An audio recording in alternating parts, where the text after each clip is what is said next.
It's Saturday 30 June and I've come down to Bullocks Flat to catch the ski tube up to Perisher and spend possibly up to 2 nights out camping on the snow.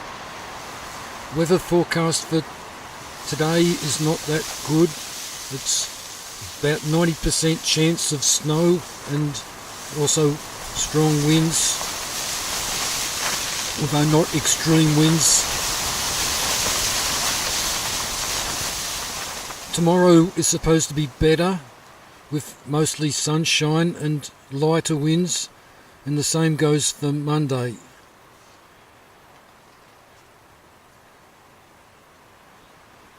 I started heading off towards Porcupine Rocks, but visibility not that good.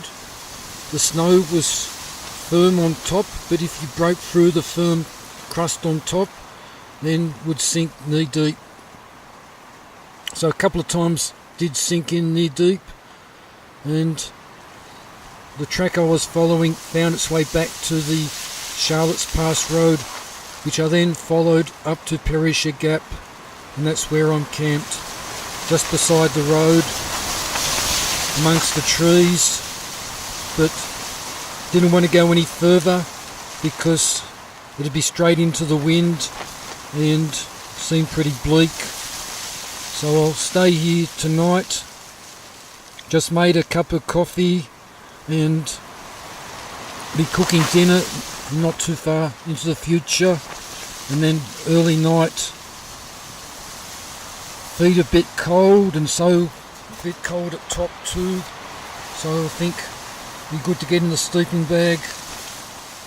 I've got the tent all guyed out, and so far it hasn't budged at all in the wind, so let's hope it stays that way overnight, and hope the improvements come with the weather tomorrow.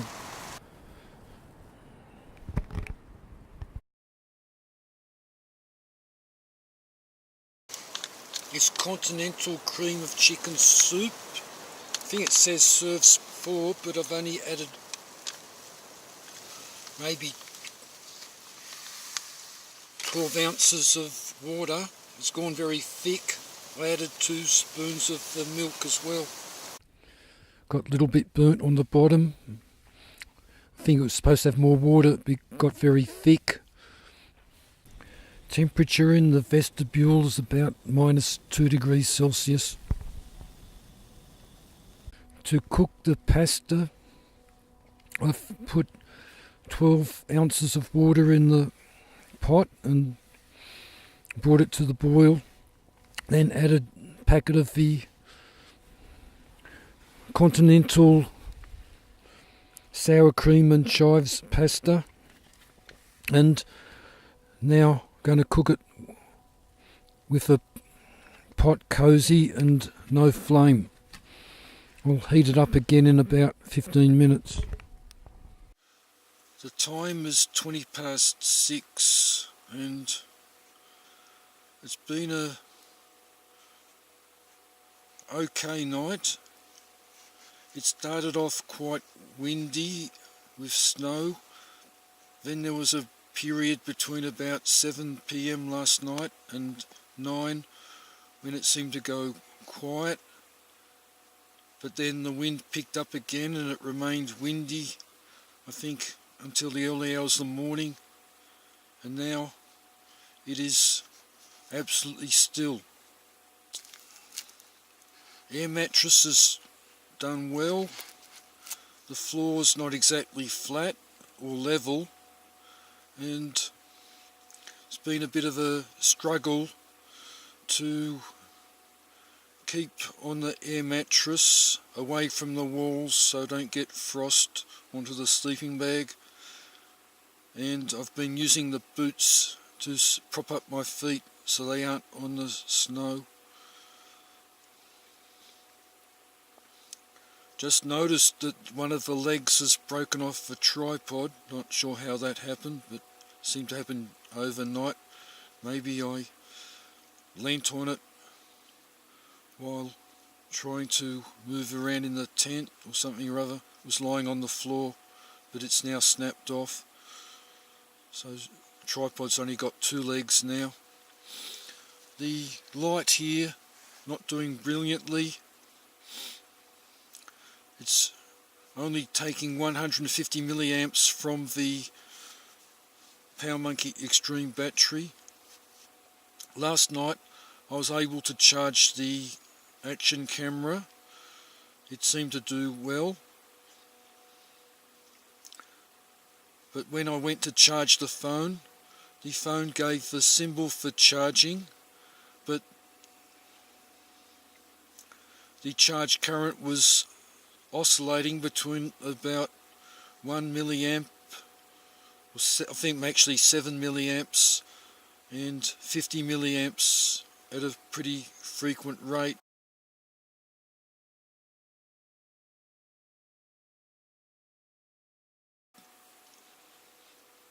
Tell the story of the Hallmark Chrysalis tent. Part of the reason for bringing it down to the snow has been to test the poles. The story starts that I purchased a tent in New Zealand back in about 1985, and I think it might have cost 400 Australian dollars or thereabouts back then.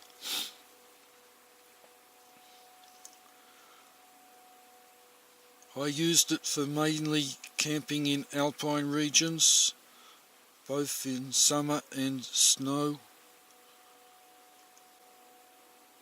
When I took it to Scotland in 2016, one of the original poles snapped in strong wind while I was erecting it above Shield Bridge in the mountains. When I got back to Australia, I brought with me some straight pole sections of compatible diameter, which were Vango brand, and I replaced the broken pole section with the straight pole section, and also on the other pole set, the longer pole set, which did not break in Scotland, but it was showing on one of the ferrules, on one of the pole segments, was showing damage, having been bent and starting to crack, so that got replaced as well. Then again last year I took the tent to Horse Camp Hut, and there was snow load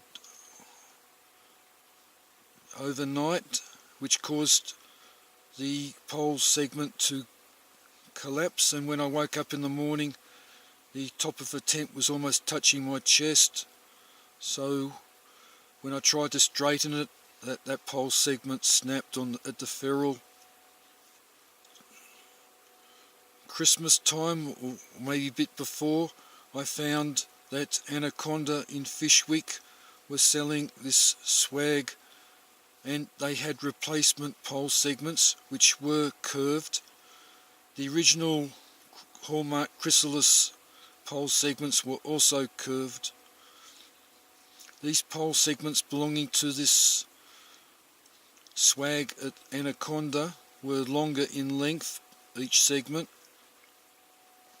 So I bought a set of the pole segments and cut them up and threaded them with new shock cord to be suitable length for the Hallmark Chrysalis. So the new pole segments now with this tent belonging to this swag from sold at Anaconda.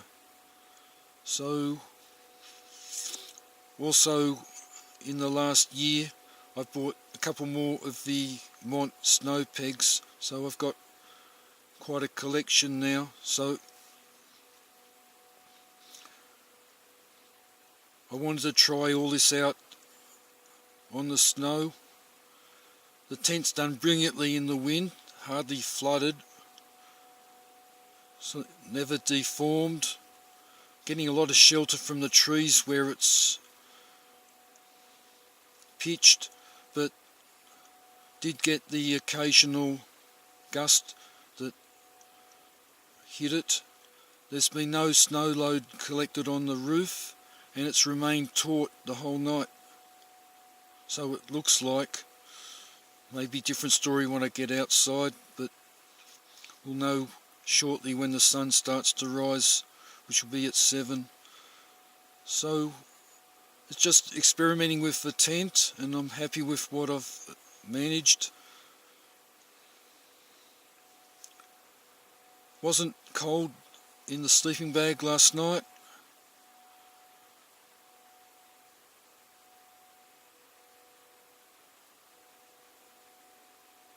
A lot of powder snow out there being blown around by the wind, so I'm not sure how hard it'll be to find the tent poles under all the snow, but we'll find out when time comes. So that's about it for now. Be cooking breakfast soon.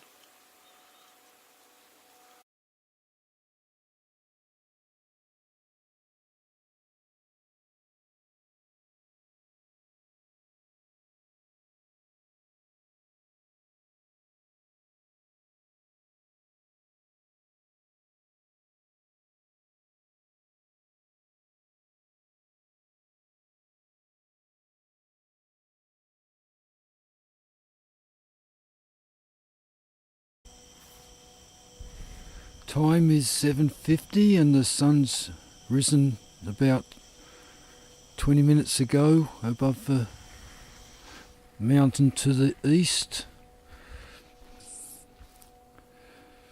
I've got the solar panel out and also put the sleeping bag out, concentrating on warming up the foot end. Maybe it's touched the wall, could be slightly damp, could do with a bit of sun, I think. I've got the phone connected to the PowerMonkey battery, which is connected to the solar panel. When I last checked, the solar panel was producing 2.5 volts. Correction, 2.5 watt.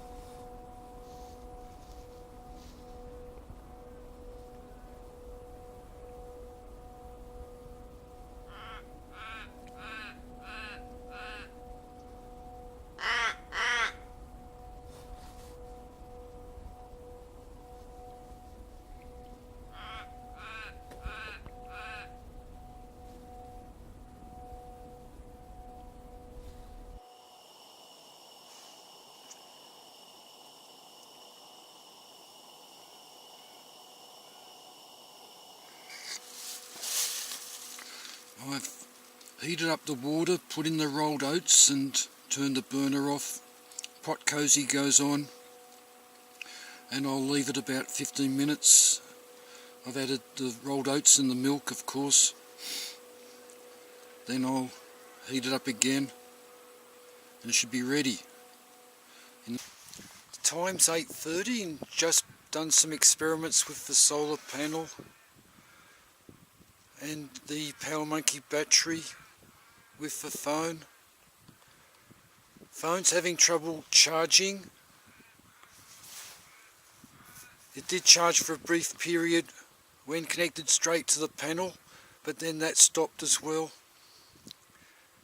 However, the PowerMonkey battery seems to be charging quite happily from the panel, and the panel power output at this time is about 2.5 watt. So my conclusion is that the phone has trouble charging when it's cold, and perhaps even the action camera might have trouble charging when it's cold as well.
Time is 9:30 and finishing packing up the tent and packing the bag, just about ready to leave.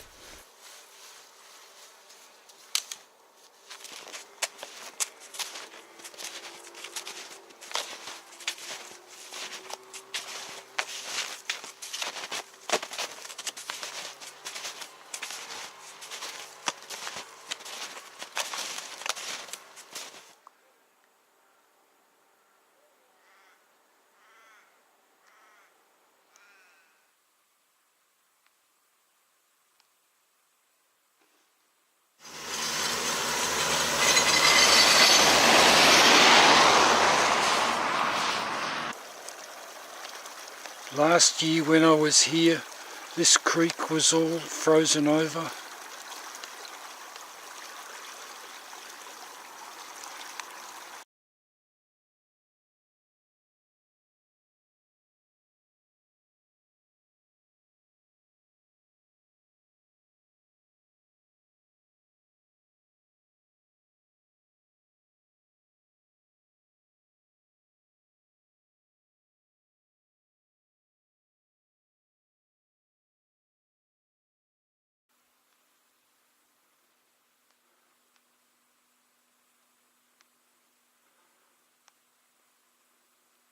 Time is 11:53 and I'm at Charlotte's Pass Ski Resort.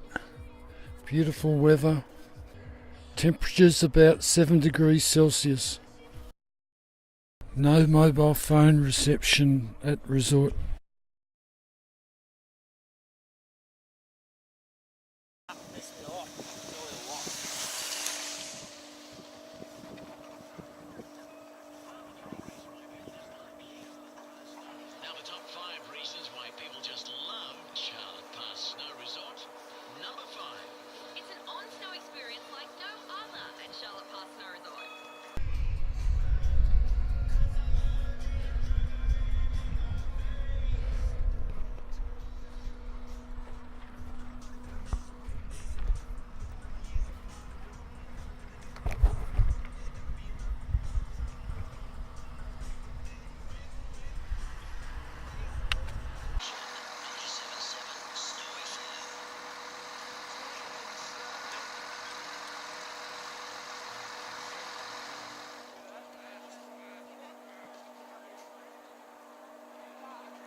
Time is 4:05 and the tent's all erected. Time now to watch the sunset.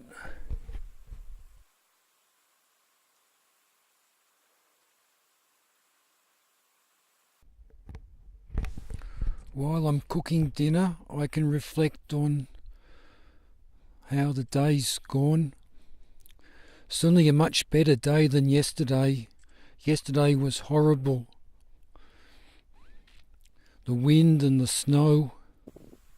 But today, just sunshine and hardly any wind. After leaving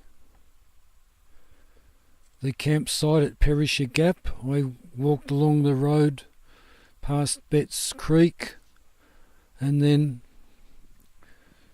cut across to Charlotte's Pass. Hadn't been to Charlotte's Pass since went with Mark on cross-country skis, I think in about 2007 or 2006 perhaps. And then before that, I made several trips on cross-country skis with Greg, Carolyn and Kate, part of the Canberra Bushwalking Club.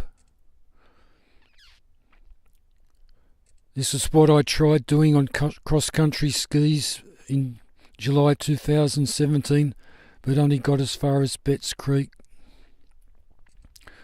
But with 3 days up my sleeve and good weather, never any doubt I could get to Charlotte's Pass, and it was great sitting out there on the table, just listening to the music and watching things happen.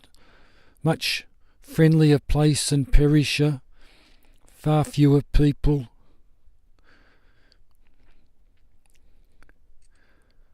Then I did the Porcupine Trek and decided to camp about 4 o'clock.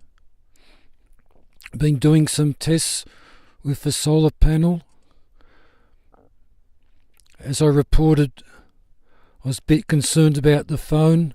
I couldn't charge it last night from the battery, but during the day I had the phone connected to the battery, which was connected to the solar panel, and it did charge up to 99%. And there was even enough power from the sun during the day to charge the PowerMonkey battery up to 97%. The most power I ever saw from the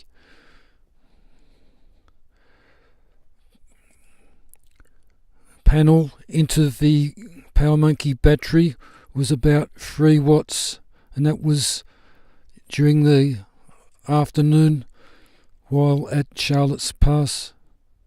I'm sure the panel can do better than that, but perhaps the device being charged is what's determining the power output of the panel. I remember I think maybe in July 2017 I brought the 3 watt PowerMonkey panel, and I had 2.5 watts then. So the 13 watt panel certainly outperforms the 3 watt PowerMonkey panel back in Canberra, and we've expected it to have done better here today, given that there was abundant sunshine and nice cold temperatures. Time is 6 o'clock AM and it's the 2nd of July. Making the effort now to get up. It's been calm all night. I think temperature inside the tent might be -3 degrees, so not that cold. Certainly warm in the sleeping bag. Toes were marginally cold at the start, but they warmed up without having to eat anything. Where I have got the tent is slightly sloping, so I set things up so that the backpack, which had the 2 food bags in it, was on the downhill side, which prevented me sliding downhill and into the snow.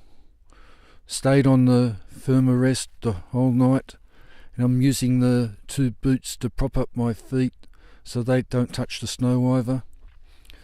Never seen so much frost on the roof of a tent, especially above where my head was. It's sort of hanging down.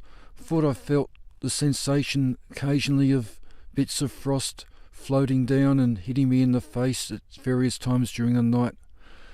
But certainly it's really hanging off the underside of the roof of the tent. The yellow brick, which has been permanently on Bluetooth the whole weekend, started off at 100% charge, but now showing 88% charge. I've just hooked the Sony Action Camera 300 up to the battery through the USB monitor. The charge light on the Action camera is flashing just like it did last week at Gingera. Voltage from the battery's 5 volts. The current is about 3 milliamps. So that explains why it's not charging.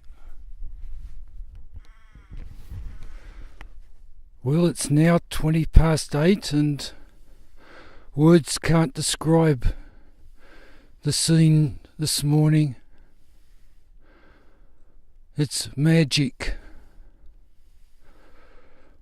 The first rays of the sun hitting those cold mountains, and then as the sun slowly rises, more and more of the mountain changes from cold to warm. The frost was incredible. It's cold, -12 at least, but it's been worth it to have seen the scene. Never experienced anything like this before. Very pleased. Absolutely still. Seen some footprints. Hard to believe animals survive in this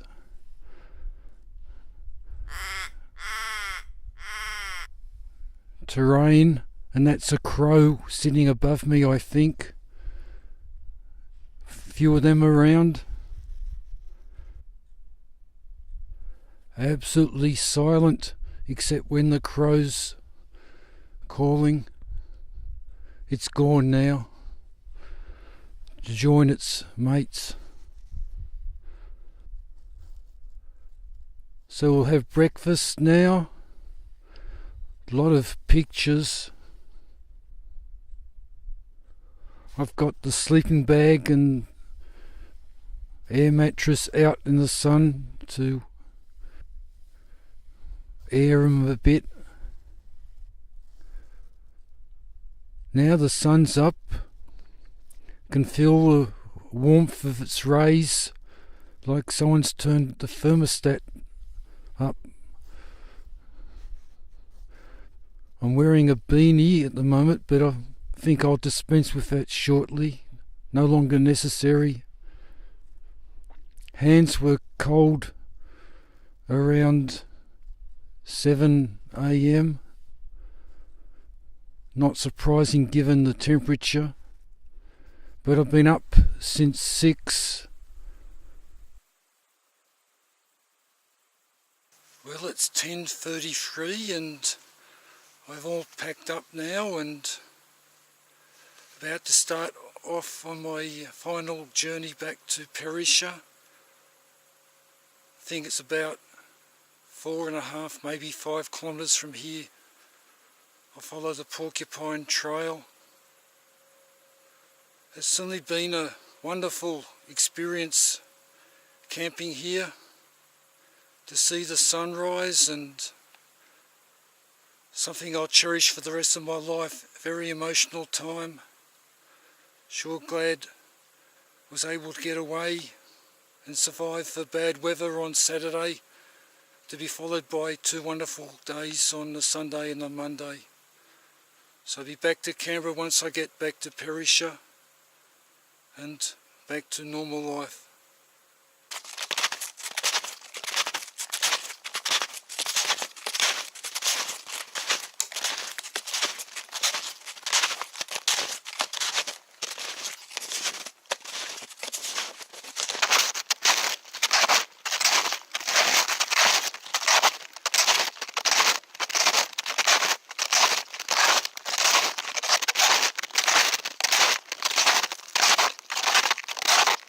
Time's 10:49 and back at the junction of the Betts Link with the Porcupine Trail.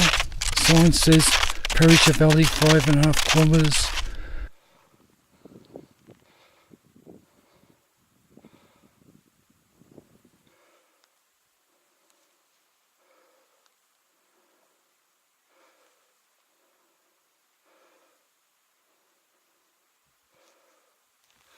Time's 11 AM and just had a bit of an inconvenience.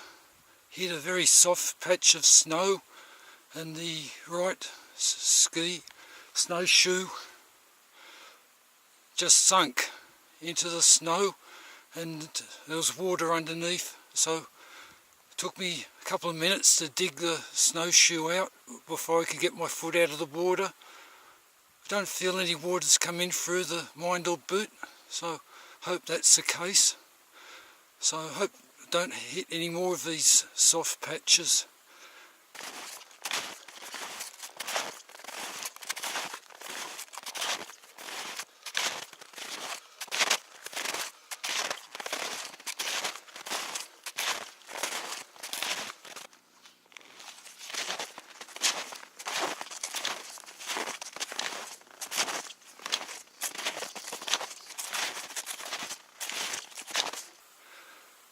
I loosened the other pole, which probably a mistake, because now I can't tighten it. The other pole that I put away, the lower section, was just sliding in and out.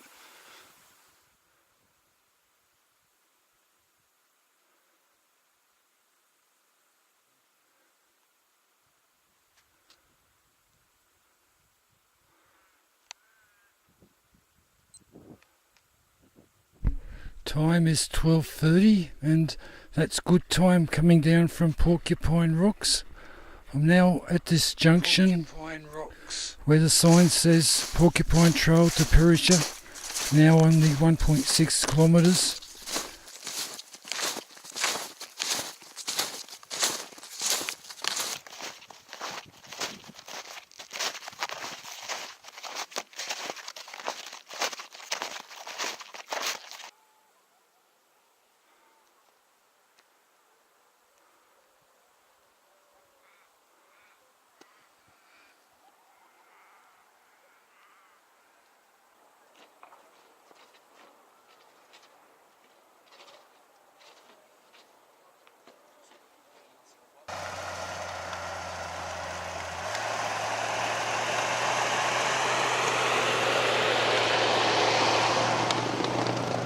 Time is 1:15 PM and at Perisher, where I'll have a bit of lunch, sitting on the same stone wall where I had lunch last July. There's a couple of little rosellas playing in a bird bath, very cute.